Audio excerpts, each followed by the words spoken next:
ধর্ষণ, শ্লীলতাহানি, যৌন নিপীড়ন এই নিয়ে যখন গোটা রাজ্যে মহিলাদের মধ্যে আতঙ্কের পরিবেশ তৈরি হচ্ছে, ঠিক তখন বিধাননগরে এক তথ্য প্রযুক্তি কর্মী শ্লীলতাহানির চেষ্টার বিরুদ্ধে যে সাহসিকতার পরিচয় দিয়েছেন তা দৃষ্টান্তমূলক। সল্টলেকের এফডি ব্লকে ঘটেছে এই ঘটনা। কি হয়েছে শুনুন ওই সাহসিনীর মুখে। পিছন থেকে আমাকে এসে ধরে মানে বাজেভাবে টাচ করে দৌড়ে পালাচ্ছিল, মানে একটা অশুভতামি করে। তো ও একটুখানি দৌড়ে গিয়ে ও আসতে হয়ে গেছে। আমি পিছন ঘুরে যখন ঝাটকা মেরে সরিয়ে দিলাম তাকে, পিছন ঘুরে দেখছি সে আস্তে আস্তে হাঁটছে, মানে তার এইটুকু ভয় নেই যে ভেবেছে যে আমি দৌড়াবো না পিছনে। তো আমি যখন দৌড়েছি ওনার পেছনে, তখন সে জোরে দৌড়ে পালাচ্ছিল। আমি ওকে পুরো চেস করে অনেকটা রাস্তা ঘুরিয়ে ও আবার আমাকে ওই রাস্তাতেই ফেরত নিয়ে এসে ওখান দিয়ে বাইক করে নিয়ে পালিয়ে যায়।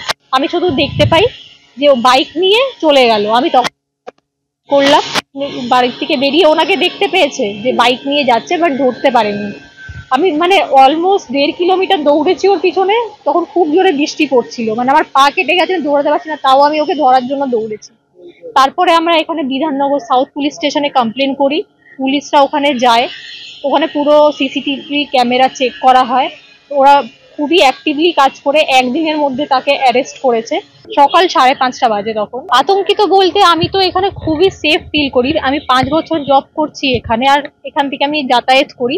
এরকম ফার্স্ট টাইম হয়েছে আমার সঙ্গে, কিন্তু এখানে পুলিশরা খুবই অ্যাক্টিভ, আমি এটা জানি। তাই জন্য সেরকম একটা ভয় ফিল কখনো হয়নি। আর এটা আমি দেখলাম যে একদিনের মধ্যে খুবই ভালোভাবে ওনারা ইনভেস্টিগেট করে ওনাকে অ্যারেস্ট করা হয়েছে যে এটা করেছে। আমি এইটুকু বলতে চাইবো যে এরকম তো অনেক কেস হচ্ছে আজকালকার দিনে।